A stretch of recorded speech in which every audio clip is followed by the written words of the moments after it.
the old samurai woke in the quiet blue hour before dawn, the air cool against his skin as he lay still beneath the thin silk blanket. Outside, the last stars clung to the sky, and the scent of damp earth from the night's rain lingered through the shoji screen. He exhaled slowly, feeling the familiar tug between the remnants of his warrior. Instincts the ingrained readiness to rise at the slightest whisper of danger, and the measured patience of the calligrapher's life he now cultivated.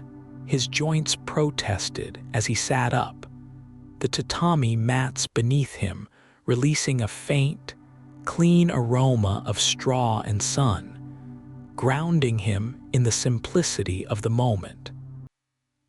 The house was silent, but for the distant rustle of leaves in the garden, a sound that once would have sent his hand twitching toward the phantom weight of his katana. Now his fingers flexed instead with the memory of brush strokes, the ghost of ink on paper. He knelt before the low desk, running his palm over the smooth, polished wood, its surface worn by years of devotion. The first pale light of morning seeped into the room, catching on the edge of a fresh sheet of washi paper, its fibers rough yet yielding under his touch, like the unbroken ground before a battle or a meditation. He lifted the brush, savoring the weight of it, the way its bamboo shaft balanced between his fingers like a sword once had, though now its purpose was creation, not destruction. The inkstone smelled of pine soot and patience as he ground the stick in slow circles, the water darkening like storm clouds gathering. He hesitated, breath suspended, feeling the old pride stir within him, the urge to master, to conquer, yet the ritual soothed it, folding it into something quieter, deeper. The brush hovered above the page, his hand steady but for the faintest tremor, not from age, but from reverence. In that suspended moment, he was neither warrior nor artist, but something in between, a man kneeling at the crossroads of discipline and surrender, where the stroke of a character echoed the swing of a blade, and stillness carried the weight of 1,000 battles. The first stroke descended, ink blooming across the page like a shadow stretching at dusk. And as the rhythm took hold, the past and the present blurred into the quiet harmony of the brush's path, each line a prayer, each pause a breath shared with the gods of ink and iron who had shaped his days. Outside, the world began to stir, the rhythmic clatter of geta on cobbled streets, the murmur of shopkeepers rolling open their doors. But here, in this space between darkness and light, there was only the paper, the brush, and the unfolding piece of a soul tracing its own way home. The retired samurai knelt before his low table, the scent of fresh tatami mats, and the faint, earthy aroma of green tea leaves steeping in the corner, filling the quiet room. His fingers, still bearing the calluses of a lifetime gripping a sword, now moved with deliberate care as he arranged his brushes, each one aligned just so, their bristles soft as the first snowfall. The inkstone, a worn slab of polished slate, sat like a relic of the mountain it was hewn from, its surface cool to the touch. He poured water into the well with reverence, watching the liquid ripple like a still pond disturbed by a single pebble. And the sound of it was as precise as the whisper of a katana being drawn, so faint it might have been memory. Outside, the rhythmic clatter of wooden geta on cobblestones echoed like distant heartbeats, a reminder of the world continuing beyond the sanctuary of his quiet home. His breath steadied as he exhaled, the air carrying the bitterness of matcha lingering on his tongue, a taste as complex as the life he had left behind. The morning light filtered through the shoji screen, casting shifting patterns across the table. And for a moment, he saw not the paper before him, but the battlefield of his youth, the clang of steel, the acrid smoke of fire, the weight of loyalty pressing upon him. His hands, which had once trembled only in the aftermath of combat, now sometimes faltered when the past whispered too loudly. But today, they were steady. He dipped the brush, the ink flowing onto the bristles like dark silk, a perfect balance between control and surrender. With the first stroke, he became the brush, the ink, the hand that guided them just as he had once been the sword, the arm that wielded it, the will behind the cut. But here, there was no enemy, no victory or defeat, only the slow unfurling of a single character, its curves deliberate as a river carving through stone. The tension between the warrior's pride that still hummed in his veins and the artist's patience he had cultivated in age thrummed beneath his skin. Yet in this moment, the two were no longer at odds. The discipline of the blade had taught him how to steady his spirit, just as the discipline of ink taught him the wisdom of yielding.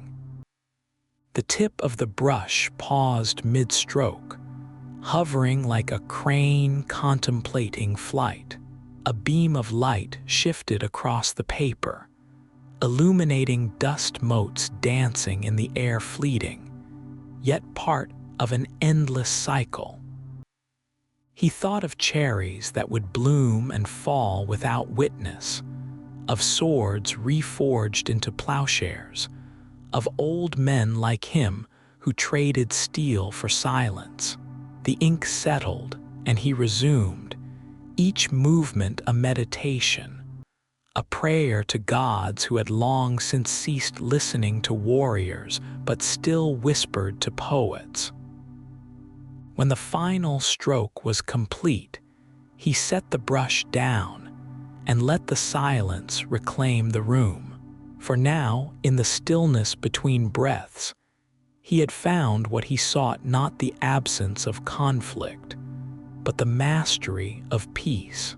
The room exhaled with him the clean, sun-warmed scent of tatami mingling with the faint earthiness of inkstone and the sharp, grassy aroma of freshly whisked matcha. The samurai's knees pressed into the woven reed floor as he settled, back straight as a spear, hands resting on his thighs. Outside, the cherry blossoms swayed in brittle whispers, their petals drifting like flakes of ash from long-extinguished fires. He closed his eyes, drawing air slow and deep into his belly, willing the tension from his shoulders. Yet beneath his stillness, memory stirred. The rasp of a katana freed from its saya, a sound as thin and lethal as winter wind through bamboo. Once, his body had moved with the certainty of a river carving stone. Now his fingers trembled faintly as they curled, the calluses softened by years of brush strokes instead of sword grips. The ghost of his blade hand flexed instinct coursing through him like a struck bell's hum before he unclenched his jaw, exhaling through his nose. The bitterness of tea lingered on his tongue, a taste like penitence, like the iron tang of blood swallowed during honorable silence. Across the low table, his unfinished calligraphy lay waiting, the black ink still glistening where his brush had hesitated mid-stroke. The character for harmony yawned incomplete, its tail frayed into uncertainty. He traced the edge of the paper with a thumb, smooth as silk armor, and wondered if the gods mocked him, this man who had once painted the ground with his enemies' lives, now chasing grace through fragile parchment. The candlelight flickered, casting wavering shadows like the banners of fallen clans. Outside, the rhythmic clatter of guitar on cobblestones echoed the march of time, relentless as the tide that had carried him from war's fever to this quiet desperation for peace. He breathed again, deeper now, filling his lungs until the sharp edges of recollection blurred. The scars on his back itched beneath his robes, a map of battles he could no longer justify. Was this stillness weakness or wisdom? The question coiled in his gut like a watchful serpent. Yet, as dawn's first light seeped through the shoji screen golden, as the lacquer on a long-stored helmet, he reached for his brush. The bristles whispered against the inkstone, a sound softer than a dying man's plea. The paper drank the ink hungrily, and this time his hand did not shake. Each deliberate stroke was a sutra, an incantation. I am here. I am alive. The past would always shadow him, but here, in this suspended moment between breaths, he could choose the weight of his own soul. The brush lifted, leaving behind a character as balanced as the moon on still water. Harmony, at last. The first light of dawn, pale as rice paper, seeped through the shoji screens, casting delicate shadows that trembled with each breath of the morning wind. The air carried the clean scent of fresh tatami, woven with the faint, earthy musk of inkstone and the sharp green bite of matcha steaming beside him. The retired samurai knelt upon the mat, his spine straight as a spear, the weight of years settling into his joints, yet never breaking his posture. His hands, gnarled like ancient pine roots, cradled the brush with the same reverence he had once reserved for his katana, its shaft, smooth as silk, its bristles whispering against the inkwell with a sound as precise as a blade drawn from its saya. The ink pooled dark as a moonless night, clinging to the hairs with practiced obedience. He exhaled, long and slow, the quiet rhythm of his breath mingling with the distant clatter of wooden guitar on cobbled streets, a reminder of the waking world beyond his sanctuary.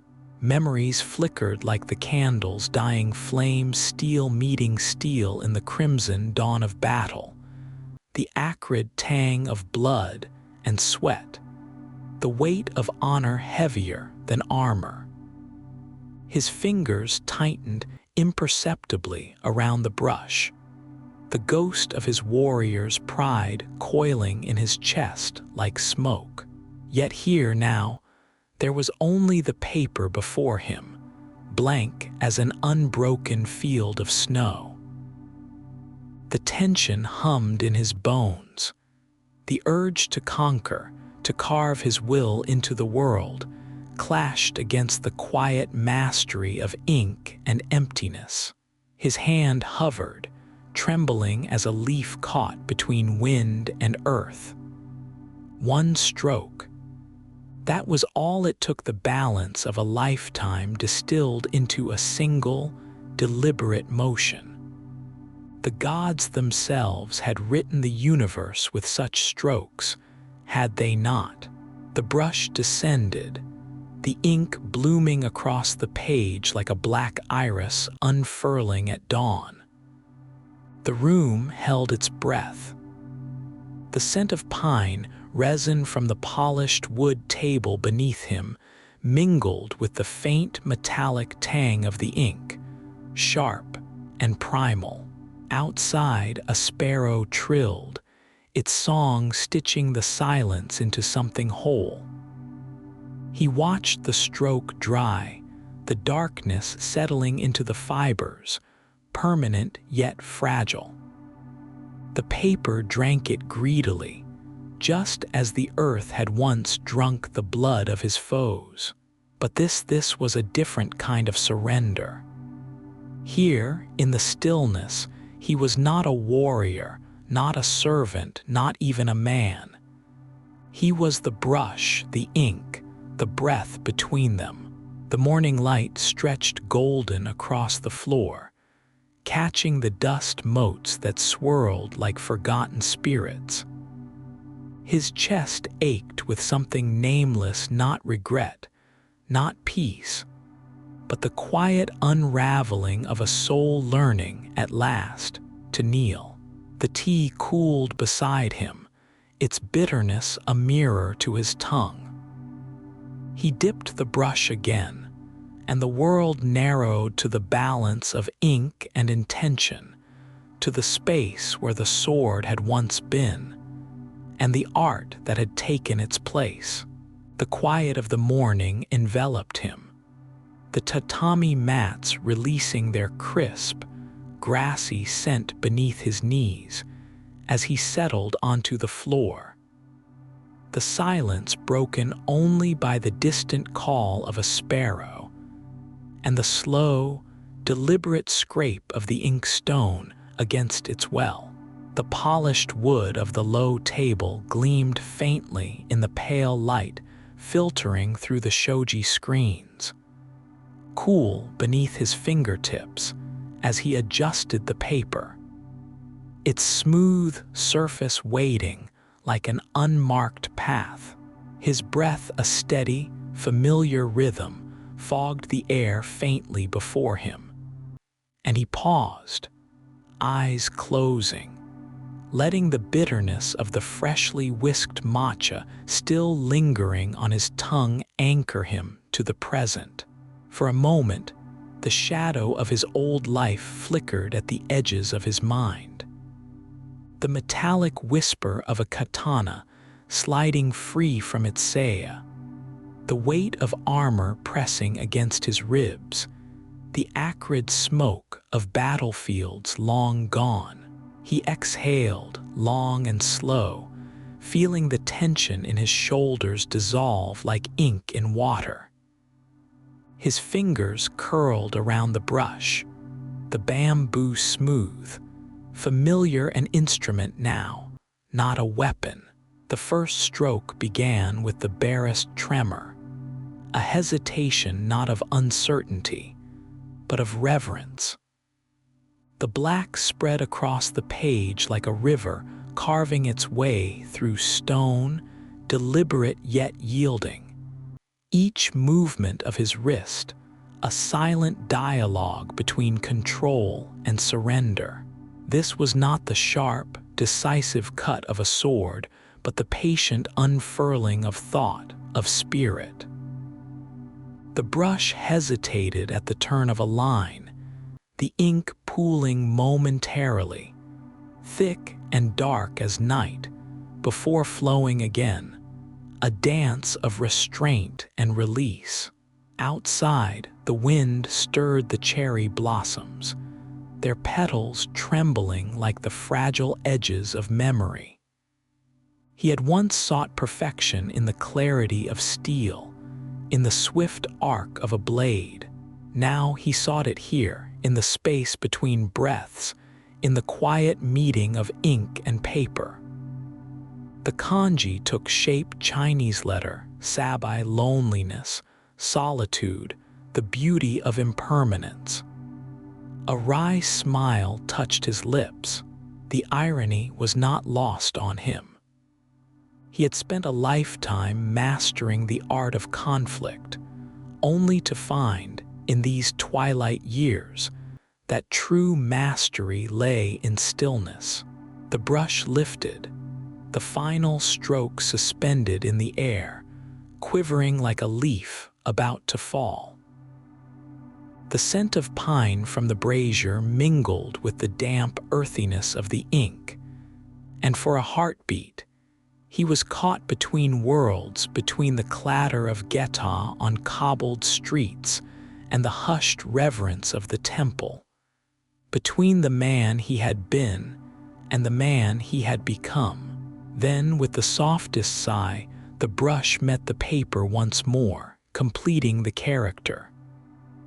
And in that act, as delicate and profound as the first snowfall, he understood. This was his battle now, fought not with steel, but with silence. The late afternoon sun slanted through the shoji screens, casting a golden lattice over the tatami mats, their clean, grassy scent mingling with the faint earthiness of wet ink. The retired samurai knelt before his low writing desk, the brush poised in his hand like an extension of his soul, its tip grazing the paper with the lightest tremble, not from uncertainty, but from the quiet exertion of control he had spent a lifetime refining. The brushstroke deepened, black as a moonless night, a stark contrast to the fragile white of the washi. Outside, the rhythmic clatter of geta on cobbled streets echoed like distant battle drums, a sound that once would have set his pulse racing, his hand drifting instinctively to the cool, silk-wrapped hilt of a blade long since stored away. Now it merely tugged at the edges of his focus, a ghost of the past brushing against the quiet he had cultivated like a fragile garden. He exhaled, slow and deliberate, the bitter aftertaste of green tea lingering on his tongue, its astringency a reminder of discipline, of the way bitterness could sharpen clarity.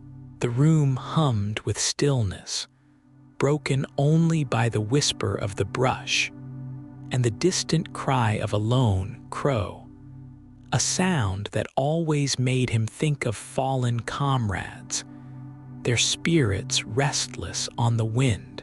Then came the knock, 3 sharp raps, too firm for a neighbor, too purposeful for a wandering monk. The samurai froze, his brush hovering mid-stroke as if the air itself had thickened around him. A lifetime of war had honed his instincts to a razor's edge. And though his fingers no longer bore the calluses of a sword grip, they tensed now with the old, unshakable reflex. The knock came again, impatient, familiar in a way that made his chest tighten. Setting the brush down with deliberate care, he rose, the smooth, polished wood of the floor cool beneath his bare feet. He slid open the door to reveal a broad-shouldered man clad in the dusty robes of a merchant, his face weathered by sun and years, yet etched with the same sharp defiance the samurai remembered from countless battlefields. The scent of sweat and road dust curled into the pristine sanctuary of the room, an intrusion as visceral as the sudden hammering of his heart.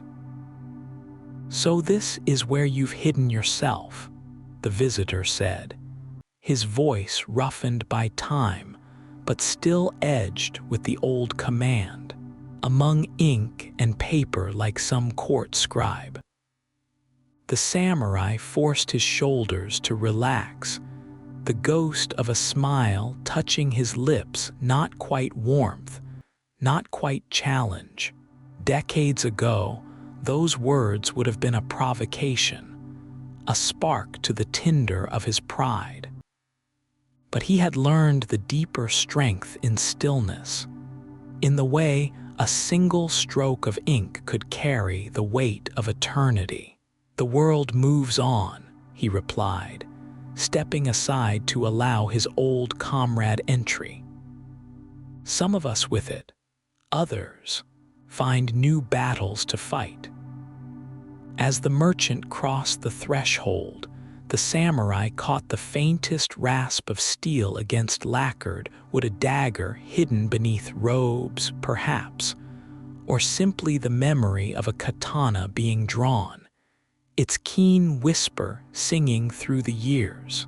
The air between them hummed with unspoken words, with the weight of shared bloodshed and diverging paths. Outside, the crow called again, its voice swallowed by the rustling leaves of the maple tree in the courtyard, its branches swaying as if in time to some invisible dance, the same dance that had carried them from youth to age, from war to whatever peace they could wrest from the world. The samurai breathed in, slow and deep, and reached for the teapot. There would be time for stories, for the old pride to rise and settle like dust in the fading light. But for now, there was only the ritual of pouring tea, the steam curling upward like incense offered to the gods of memory. The evening air carried the clean scent of freshly woven tatami mingled with the earthy bitterness of matcha, steam curling from the chowan like a silent prayer. Kenshin's fingers, though weathered by decades grasping a sword, now cradled the brush with deliberate tenderness. The smooth lacquered would cool against his skin. Outside, the rhythmic clatter of geta on cobblestones echoed a reminder of the world moving on, relentless as the tide. The flicker of the shoji lantern painted fleeting shadows across his scroll, each stroke of ink a meditation, a surrender to the moment. Yet, when the door slid open with a whisper of wood on wood, the sharp, metallic whisper of a katana being loosened in its scabbard, a sound he would recognize in his bones, sent a tremor through his poised hand. The ink bled, a tiny rebellion on the pristine paper.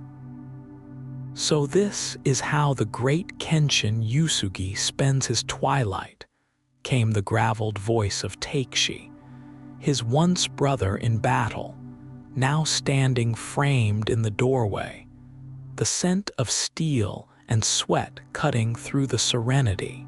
The man's laughter was a dagger wrapped in silk. "Calligraphy. Next you'll be knitting kimonos beneath the cherry blossoms."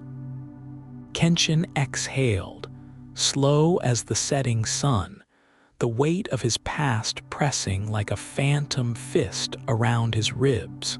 He remembered the way the morning mist had clung to the battlefield at Kawanakajima, how the crows had sung their dirges before the killing began, how the gods had turned their faces away. Now, the gods lived in the quiet things, in the pause between breaths, in the way the brush kissed paper like a lover. "A sword cleaves," he said, lifting his gaze to meet Takeshi's mocking smirk, "but a brush creates. You see weakness in these strokes. Each one carries the discipline of 1,000 cuts. The same hand that once took life now gives shape to it." The wind shifted, carrying the distant chime of a temple bell, a sound older than either of them. Takeshi's grin faltered, just for a heartbeat, as Kenshin dipped his brush anew, the ink dark as a moonless night. The tremor was gone. The morning air carried the quiet scent of freshly woven tatami, mingling with the delicate bitterness of matcha steaming beside him, its heat, a fleeting comfort against the chill, seeping through the shoji screens. The brush trembled in his grip, not from age, but from the echo of that voice, the merchant's smirk as he'd murmured, "Art is a noble pastime for those who can no longer wield sharper things." The words clung like the humidity before a storm, prickling the back of his neck. Around him, the room exhaled the pale gold of sunlit paper, the whispered sigh of ink settling in its stone well, the distant clatter of geta on cobblestones like the march of time itself. His breath hitched, the pause stretched. A samurai did not hesitate. A samurai answered insult with steel, as he had decades ago beneath the cherry blossoms at Sekigahara, where the wind had smelled of iron and sakura petals stuck to the mud like fallen banners. Yet now his fingers flexed, not around the worn silk of a sword hilt, but the bamboo spine of his brush, its weight familiar, yet still foreign in this life he had carved from peace. The paper waited, pristine as untouched snow. Outside, a sparrow alighted on the plum branch, its tiny claws scratching the wood in rhythm with his heartbeat. Breathe. The scent of pine resin from the inkstone grounded him. His teacher's ghost whispered in the hollows of his mind. The stroke is not drawn, it is revealed as the moon unveils itself behind the clouds. The merchant's scorn was but a pebble in the river of his years. Slowly, deliberately, he lowered the brush. The first stroke flowed not the slash of a blade, but the curve of a tide swell, ink blooming like night overtaking twilight. His shoulders unlocked. The tremor stilled. In the silence between heartbeats, he understood. Here, in the surrender to the brush's path, was a battle fought anew. The paper drank the ink as the earth drinks rain, and his old pride, sharp as unsheathed steel, dissolved into something quieter, something deeper, the calm of a lake mirroring the mountain, undisturbed by the wind's passing. The brush hovered for a heartbeat above the unfinished character wa. Harmony, before he set it down with deliberate care. The bamboo handle whispering against the polished edge of the low writing desk, the scent of freshly ground ink, rich and loamy, mingled with the clean straw fragrance of the tatami beneath his knees. Yet his shoulders remained taut, the old wound along his ribs searing faintly, as though the insult still hung in the air like the lingering smoke of a snuffed candle. Outside, the morning was tranquil. Sparrows bickered in the maple tree. The distant chime of a temple bell echoed through the mist. and the rhythm of wooden geta on cobblestones spoke of villagers beginning their day in unassuming peace. But within him, the past coiled like an unsheathed blade, the sharp, crystalline hikigatana of a sword, drawn a hair's breadth from its scabbard. The way his breath would still before a strike, the world narrowing to the glint of steel and the tremor in an opponent's wrist. His fingers curled against his thigh, calluses scraping against silk, remembering the weight of a hilt fitted perfectly to his palm. The merchant's sneer in the tea-house yesterday had been barely more than a flicker, a retired warrior turned scribe. How quaint, yet it had settled under his skin like a splinter. He exhaled slowly, the bitterness of matcha still faint on his tongue from dawn meditation, and willed his pulse to still. The paper before him, creamy and unblemished, was a testament to his new path. The single character, black and bold, held the discipline of 1,000 practiced strokes. But the ghost of his younger self, prideful and eager to prove, whispered that true mastery had always been measured in blood and honor. A leaf brushed against the shoji screen, casting a fleeting shadow like a hand reaching, perhaps the kami testing him, or his ancestors urging restraint. His brush, now still, was no less a weapon than his sword had been. Ink could preserve beauty or wield truth as sharply as any blade. The morning light shifted, gilding the edge of his inkstone, and in its glow, he glimpsed the paradox of his life. The way of the warrior and the way of the brush were not two paths, but one. To craft, harmony demanded battles fought within. He lifted his chin, smoothed the tremor from his breath, and took up the brush once more, its weight familiar, its purpose renewed.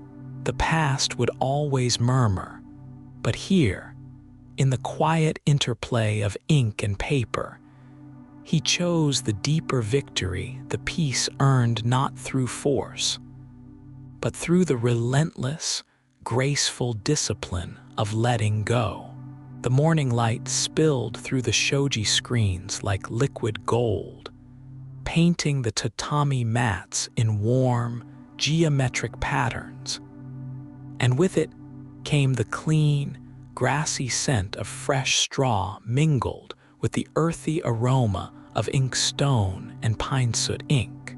Kenshin's knuckles, gnarled from decades gripping a sword hilt, now cradled the brush with deliberate tenderness, its bamboo shaft cool against his skin.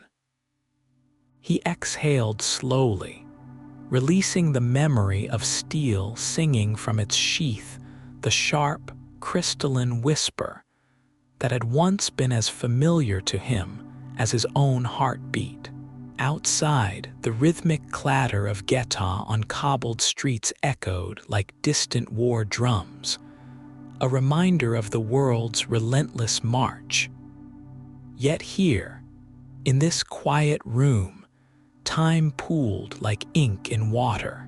His hand hovered over the paper, trembling faintly not from age, but from the old fire that still flickered in his belly.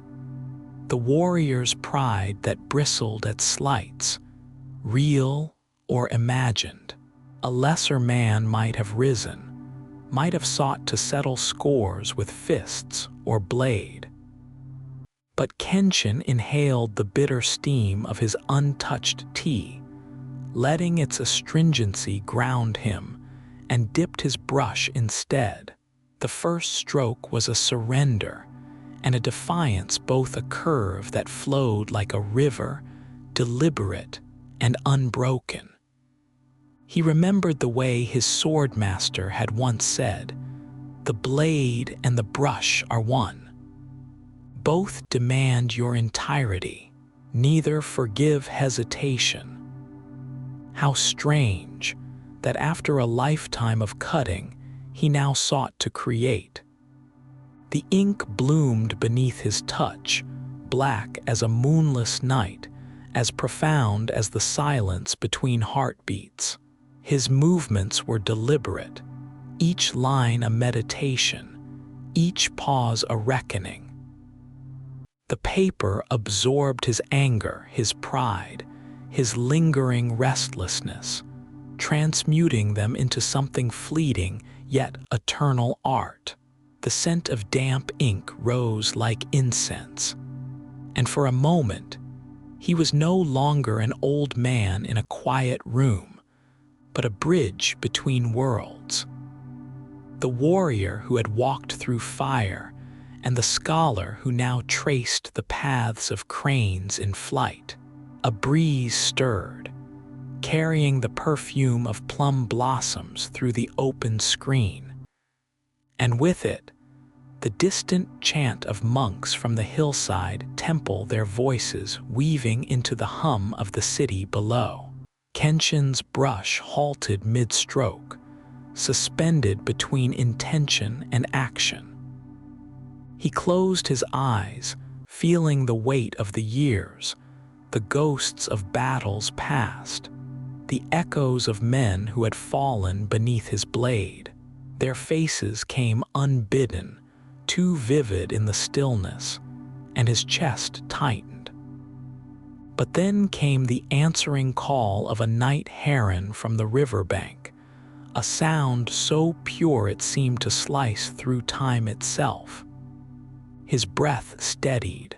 The brush descended once more, this time with the lightness of a petal meeting water.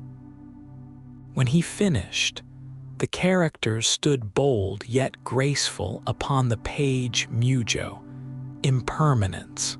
The ink glistened, still wet, as ephemeral as the morning mist that would vanish with the sun's ascent. Kenshin sat back, his spine straight as it had been in his youth, yet his shoulders softer now, unburdened. The quarrel outside had faded. The world had moved on as it always did. He lifted the teacup, its glaze smooth against his fingertips, and drank. The bitterness had mellowed, warmed by time and patience. Outside, the first bell of the day rang from the temple, its resonance trembling through the air like a ripple across a still pond. Kenshin smiled faintly. There would always be battles within and without, but here, in this fragile space between brushstrokes, he had found his victory. The room was a sanctuary of quietude, the clean scent of tatami mats mingling with the earthy aroma of freshly ground ink. The air itself seeming to still in reverence as the retired samurai dipped his brush. The morning light, soft and golden, spilled through the paper shoji screens, casting delicate shadows that trembled with each passing cloud. Outside, the rhythmic clatter of geta on cobbled streets echoed faintly, a distant reminder of the world beyond his self-imposed solitude. His hands, once calloused from the grip of a katana, now bore the subtler marks of his art, ink-stained fingertips. The faint tremor of age subdued only by focus. He exhaled slowly, the sound barely louder than the whisper of silk against silk, as his sleeve brushed the polished wood of the low table. The bitter aftertaste of green tea lingered on his tongue, a grounding contrast to the sweetness of memory that threatened to surface the clash of steel. the cries of battle, the weight of a blade drawn with lethal precision. Its sharp, singing release, a sound he could never forget.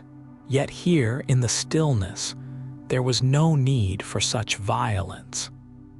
Here, the only cuts were the deliberate strokes of his brush, each one a meditation, a surrender to the flow of ink and intent. The first half of the scroll lay before him, characters unfolding like petals in spring, their curves deepening with newfound confidence. His wrist moved with a grace that surprised even him, as though the years of discipline, first as a warrior, now as an artist, had fused into something purer, a harmony of motion and stillness. He paused, feeling the weight of the moment. The paper seemed to breathe beneath his touch, alive with possibility. Was this not its own kind of mastery?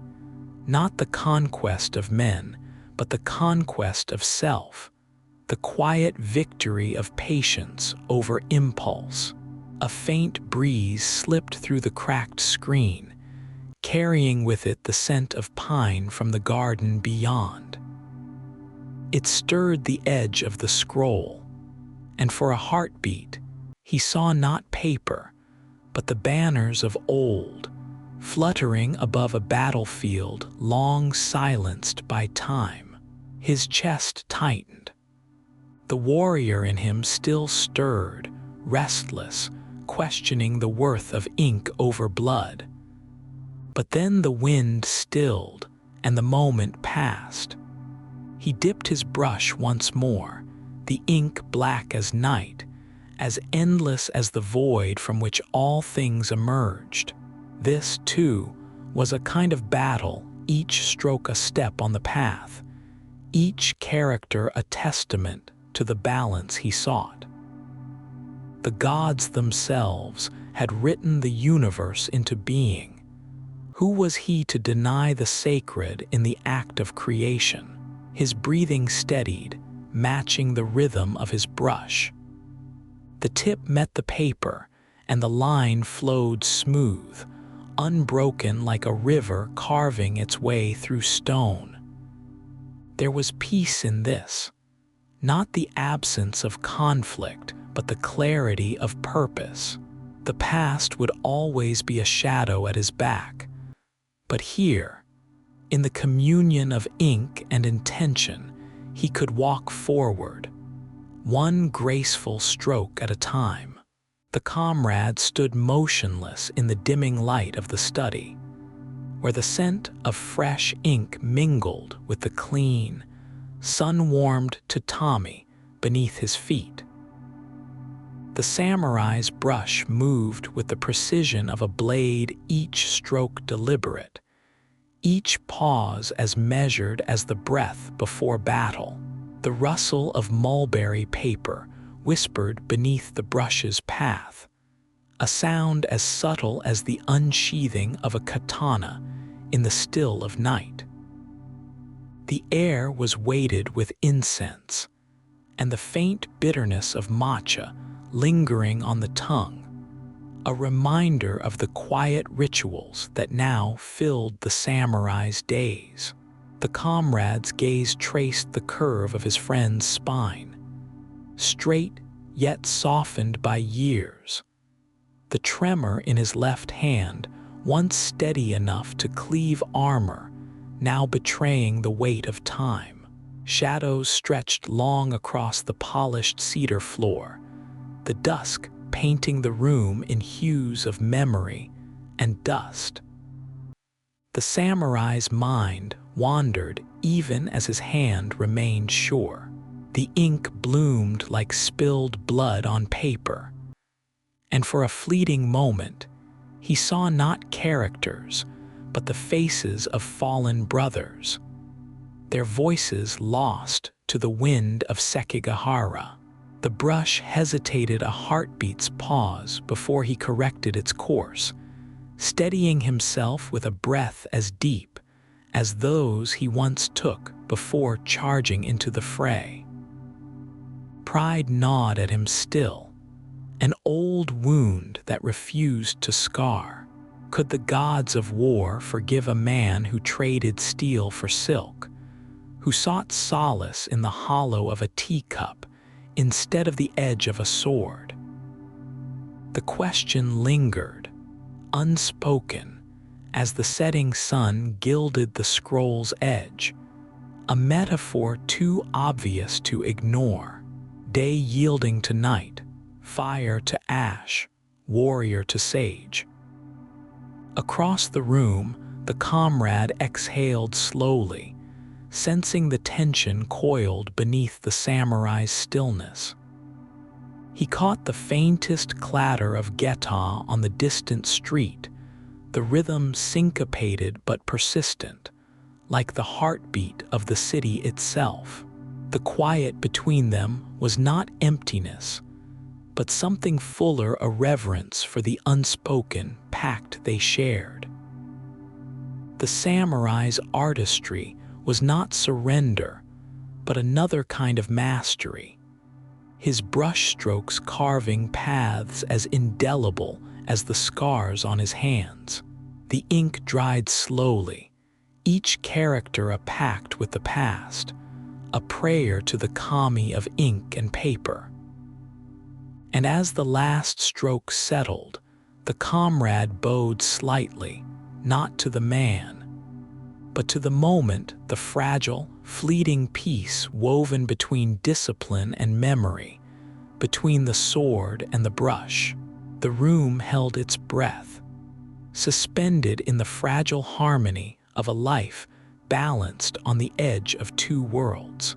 The morning light filtered through the shoji screens, painting the tatami mats in gold as the retired samurai knelt before his low writing desk.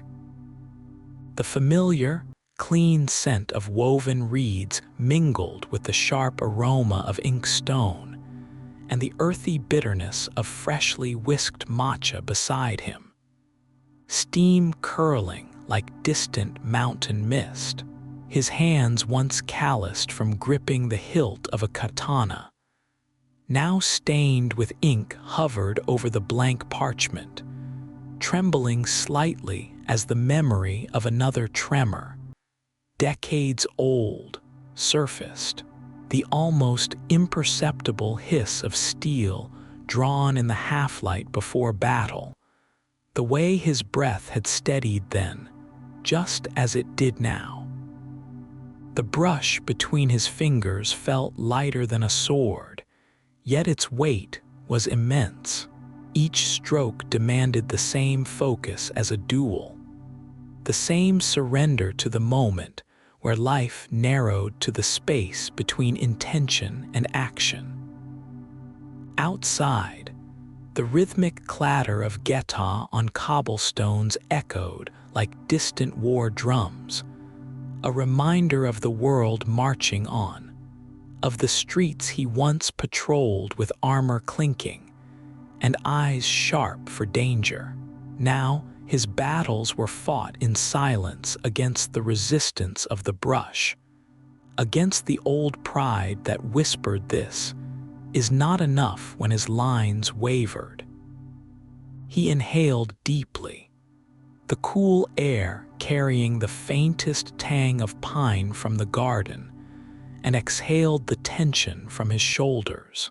The paper waited, white as unbroken snow, and in that stillness he understood. This was his iai, his draw and strike. Not to sever flesh, but to divide emptiness from meaning. The first stroke flowed like a river finding its course, black ink blooming under his hand, with the precision of a lifetime's discipline. Here, in the glide of bristles, was the same harmony he'd once sought in the perfect arc of a blade, the balance of control and surrender, the moment where the self dissolved into the act itself. The gods had not abandoned him when he laid down his sword. They had merely shifted his altar from the battlefield to the page. As the characters took shape, their curves like bowed stalks of rice, heavy with grain, he felt the old hunger for mastery settle into something quieter, deeper. The war was over. The tea cooled, and the brush, steady at last, carried the piece he'd spent a lifetime fighting to find. The retired samurai knelt upon the sun-warmed tatami, the crisp scent of fresh straw mingling with the faint metallic tang of inkstone. Outside, the soft clatter of wooden geta echoed down the cobbled street, bleeding into the distant hum of temple bells, sounds of a world that had long since moved on from the ways of the blade. His hands, weathered from decades gripping a sword's hilt, now hovered above the paper, the brush poised between his fingers like an extension of his breath. The room was still, save for the whisper of wind through rice paper screens, carrying with it the faintest perfume of cherry blossoms past their prime. He exhaled, slow and deliberate, as if expelling the last embers of an old fire, that fire, the one that once roared in his chest at the first discordant ring of steel, the one that had carried him through battles etched into the marrow of history. Now it was a whisper, banked but not extinguished. The tremor in his fingers was slight, imperceptible to any but himself, yet it betrayed him. A swordsman's hands should never shake. His brush touched the paper, the first stroke a controlled descent, black ink blooming like a tide, obeying the moon's pull. Each movement was a meditation, a ritual as precise as the drawing of his katana, a sound so clean it was less a noise than a severing of silence. But where the sword had cut, the brush sought to mend. The characters took shape beneath his hand, their curves and angles thrumming with the weight of lifetimes. The discipline of his youth, the bloodied fields of Sekigahara, the slow erosion of pride like stone worn smooth by river water. He paused, the bristles trembling above the page. The ink threatened to pool, a darkness gathering at the edge's hesitation. What is this? The question unfurled in his chest, a familiar ghost. Was it shame that dogged him? This quiet act deemed unworthy of a warrior? Or was it fear that in mastering this art, he might finally lay down the only self he had ever known? A sip of bitter tea cooled his throat, the astringency sharpening his focus. The cup's glaze was smooth against his calloused palm, its curve fitting his grip as naturally as the hilt of his sword once had. Beyond the window, the last petals of spring clung to the branches, their slow surrender to the wind a silent sutra. He dipped his brush again, the ink scent thick as pine resin. This time, his stroke was unwavering. The character Chinese letter endurance emerged, its lines taut with restraint. He had learned patience in the shadow of war, in the long nights waiting for an enemy who never came. This was no different. The paper drank the ink, the fibers accepting the black like earth accepting rain. His breaths deepened, each exhale a release, each inhale an offering. The room seemed to brighten, sunlight catching motes of dust that danced like phantoms between the strokes of his brush. When the final character was complete, he sat back, his spine straight as a spear, muscles remembering the posture of a warrior even in repose. The scroll lay before him, a testament not to strength, but to surrender, not to the silence of the grave, but to the quiet of the shrine. The clatter of geta faded into the distance, the world moving on without him once more. And for the first time in many years, he found he did not mind. The ink dried, the scent fading into the tatami, into the wood, into the air, his legacy no longer etched in blood, but in the slow, certain mastery of peace. The aging samurai knelt before the unfinished scroll, the scent of fresh ink and aged paper thickening the air as dawn light pooled across the tatami. His brush hovered above the last characters, his knuckles knobbled from decades of sword grips, now steady in their surrender to the brush's will. Outside, the whisper of maple leaves against shoji screens blended with the distant trickle of the garden's stone basin. A sound like the muffled draw of a katana from its saya. He inhaled, catching the ghost of green tea's bitterness lingering on his tongue from last night's meditation. The memory of steam curling upward like the smoke of long-extinguished battlefield pyres. The polished wood of his writing desk cooled his left palm, its grain a topography of forgotten campaigns, while the silk of his sleeve whispered against the paper, softer than the rustle of armor cords in the wind. Some mornings, his breath still hitched before the first stroke, his body taut as if poised for battle, but today, his exhale unspooled slowly, merging with the temple bell's toll fading over the rooftops. The characters he painted were those of an ancient sage, words passed down like blades through generations, edges honed by reverence rather than violence. Each stroke carried the weight of lineage, not of clan, but of stillness. His fingertips remembered the tremble of his first attempts, ink pooling like blood on paper. But now, his movements flowed like the river behind his home, deliberate, inevitable. A memory surfaced the way his sword teacher's voice had once sliced sharper than steel, demanding perfection. But here, in this quiet room, imperfection was a teacher too. The brush's tip kissed the paper, threading darkness into meaning. For a heartbeat, he was no longer an old man in a dim study, but a disciple kneeling beside Du Fu beneath Tang Dynasty moonlight, or sharing silence with Ryakin beneath the same centuries-old pines that now cast dappled shadows on his courtyard stones.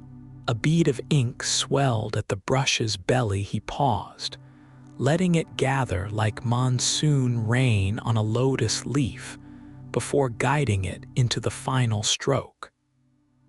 The hesitation was not uncertainty, but ceremony.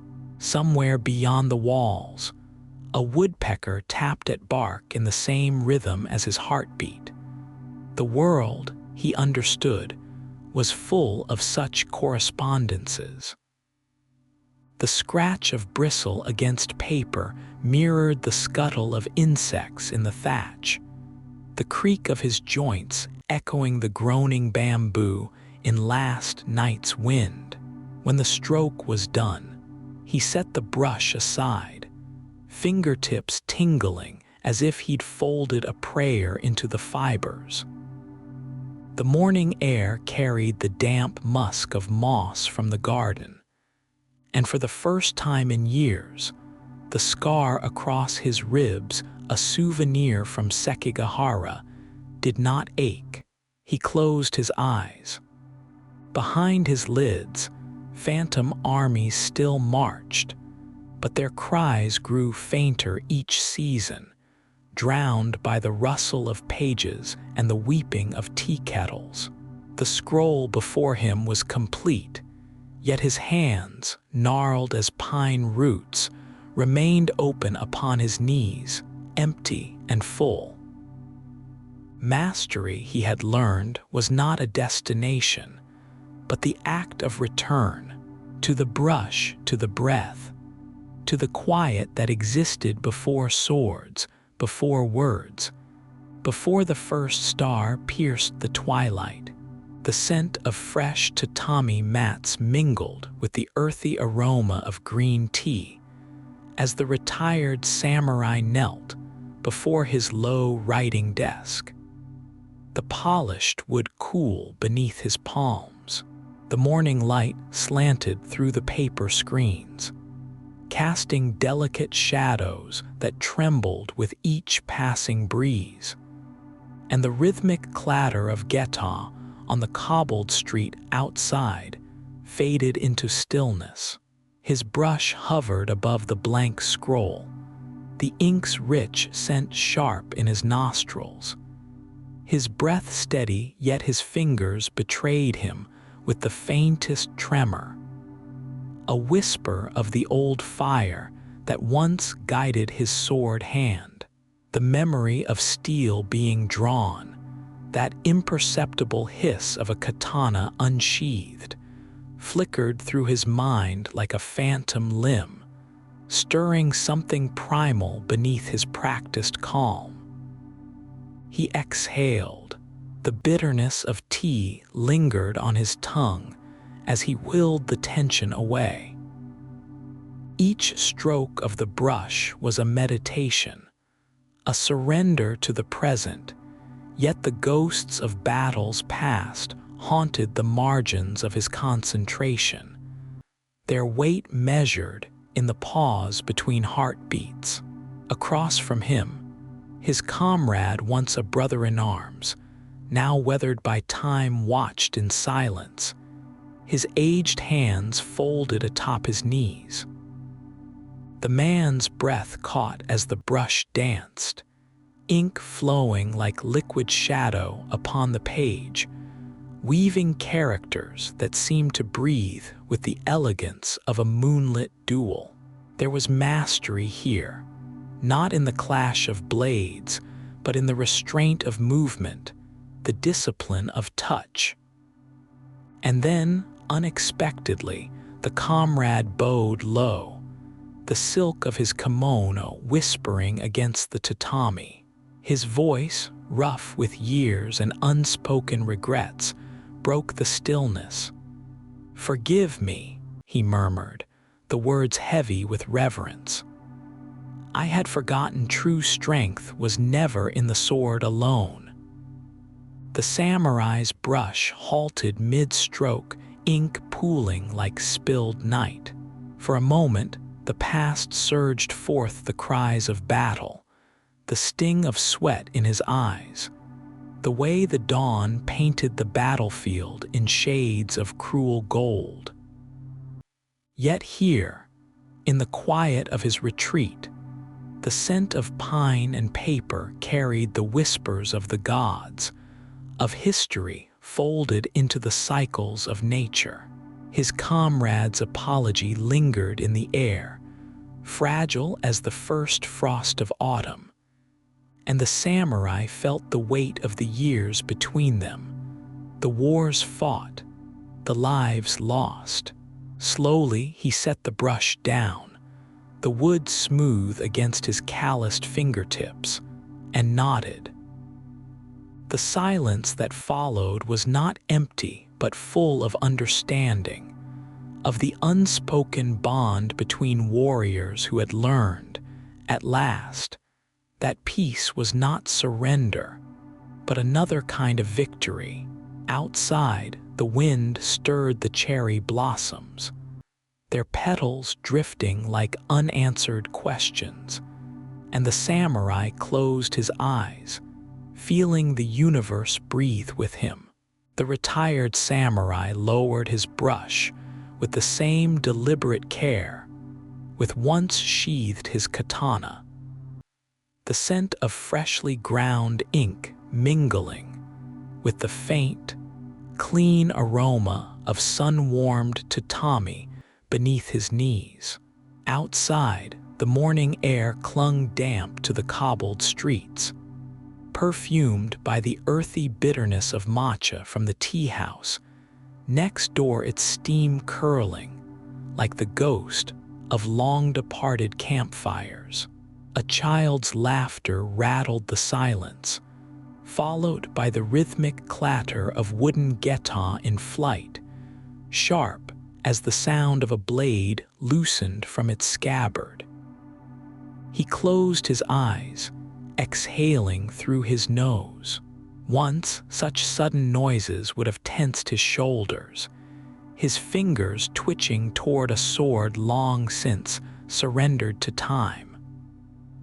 Now, they merely rippled the surface of his focus, like wind over the inkstone's darkened pool. The old warrior's hands, gnarled yet steady, hovered above the paper, the tremor in his left pinky a relic of a forgotten battle near Sendai, the only betrayal of his age. His host, the merchant whose rushed bow had sent the parchment fluttering to the ground moments earlier, still knelt in awkward prostration, forehead pressed to the floorboards, the polished wood mirroring the sheen of sweat on his own neck. The samurai saw none of it. His gaze lingered instead on the stray stroke at the edge of the ruined scroll, its imperfect curve recalling the haphazard arc of a peasant's scythe or a young soldier's first, clumsy strike. A memory surfaced, the way autumn leaves had drifted onto the bloodied field that day, bright as the vermilion seal he now pressed to the paper's corner. He could have chastised the man, could have slipped, just for a heartbeat, back into the old language of status and steel. But the brush had taught him deeper rhythms, how ink absorbed into fiber mirrored the way grief seeped into bone, how patience could unravel even the tightest knot of pride. With emotion as fluid as drawing a blade, he lifted a fresh sheet, the mulberry paper whispering like wind through pines. As the merchant stammered another apology, the samurai smiled, a slow unfurling as quiet as dawn light creeping across a temple's threshold. He dipped his brush anew, the bristles swallowing the ink in one thirsty kiss, and began again. The characters bloomed under his touch-wa harmony, its strokes balanced as the moon on still water. No words were needed. The act itself was absolution, an offering laid at the altar of impermanence. Outside, the first cicadas of summer thrummed, their song older than the wars he'd fought, older than the very ink staining his fingers. The past and present blurred like wet characters on a page. For a moment, he was both the man who had killed and the man who created, the divide between them as thin as rice paper and just as luminous. The brush hovered for a heartbeat over the parchment, then settled with finality, leaving behind a stroke as precise as a swordsman's cut, yet infinitely softer. A whisper where once there had been steel. The scroll lay complete, the ink still glistening under the pale light filtering through the shoji screens, the characters flowing like a river through time, each curve and line a testament to decades of restraint and reflection. Around him, the air carried the clean, sun-warmed scent of tatami, mingling with the earthy bitterness of freshly whisked matcha steaming at his side. The silence was thick, broken only by the distant, rhythmic clatter of wooden geta on cobblestones, a sound that once would have sent his hand twitching toward the hilt of a blade long since sheathed. Now his fingers, gnarled but steady, rested on the polished wood of the writing desk, the cool grain a reminder of the countless hours spent here, trading the weight of a sword for the weight of a brush. He exhaled slowly, the breath lingering in his chest as if reluctant to leave. And for a moment, the past pressed against his ribs. The memory of drawn steel, that sharp, unmistakable whisper of a katana freed from its saya, flashed unbidden, a ghost of the man he had been. His jaw tightened, but he did not resist it. Pride had once been his compass, his every step dictated by the rigid codes of the warrior, his worth measured in the precision of his cuts and the fury of his loyalty. But time had sanded the edges of that pride, just as the river smooths stone.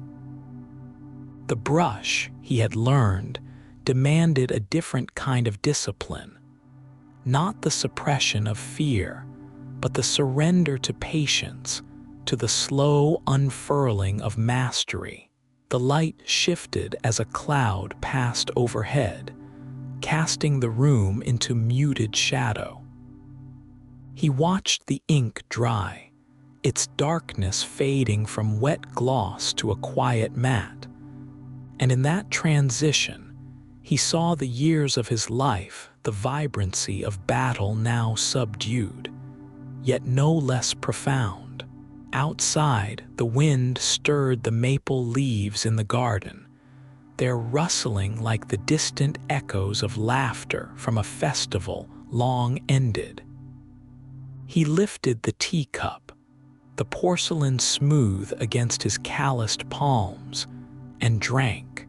The bitterness curled on his tongue, sharp as any memory of loss, yet beneath it lay a sweetness, faint but undeniable. It was the taste of mornings spent in stillness, of the way the world softened when observed without the urgency of violence. His hand trembled just slightly as he set the cup down. Age or emotion, he could not say, perhaps both. The tremor was new, a betrayal of the control he had spent a lifetime honing, but he no longer fought it. There was peace in acceptance, in the understanding that even the greatest warrior was, in the end, a man, a fleeting breath in the span of the gods. The brush, the sword, both were instruments of the soul, one crafting beauty, the other taking life. And yet, was there not a kind of artistry in both? The scroll before him breathed with the same quiet intensity as a blade poised to strike, both requiring absolute presence, absolute resolve. The final character on the parchment was Chinese letter harmony, a fitting end. He smoothed the silk of his sleeve, feeling the fabric slip like water between his fingers, and smiled. The wars of his youth had been fought for lords and land. But this was a battle of a different sort. The struggle to reconcile the fire within with the stillness he now sought. And in this moment, with the scent of ink and tea hanging in the air, the distant murmur of the wind through the pines, he knew he had won.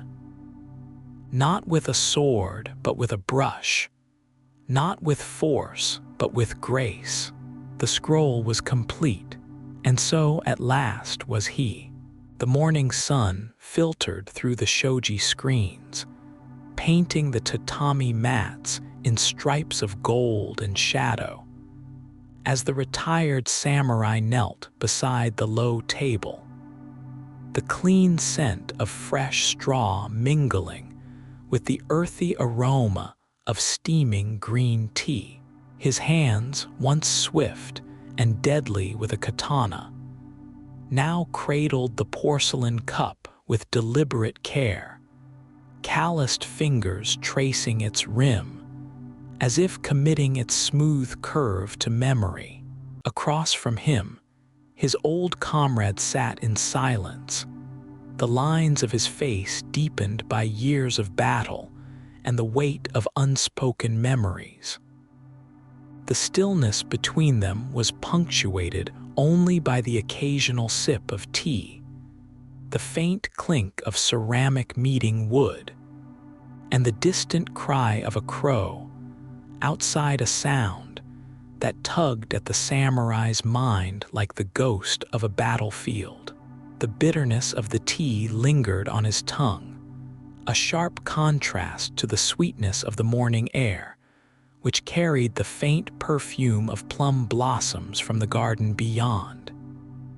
He inhaled deeply, savoring the quiet, though his body remembered the tension of dawns past the taut grip on a sword hilt, the almost imperceptible whisper of steel being drawn, the way his breath would still, as if frozen between life and death.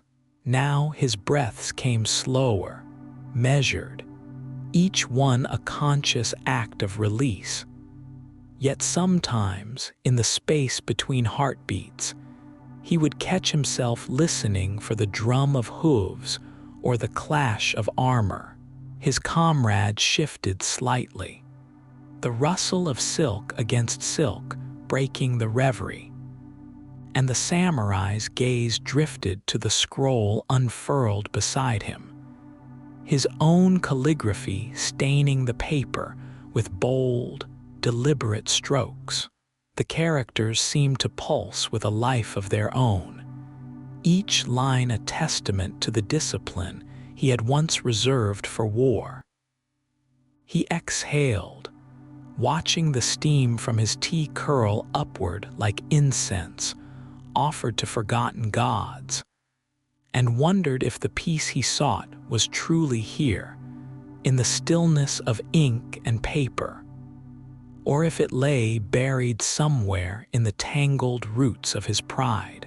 The sunlight crept slowly across the floor, warming the polished wood beneath his knees, and for a moment he let himself imagine that time moved as gently as the shifting light, that the past could be laid to rest like a sword in its scabbard, that the present was enough.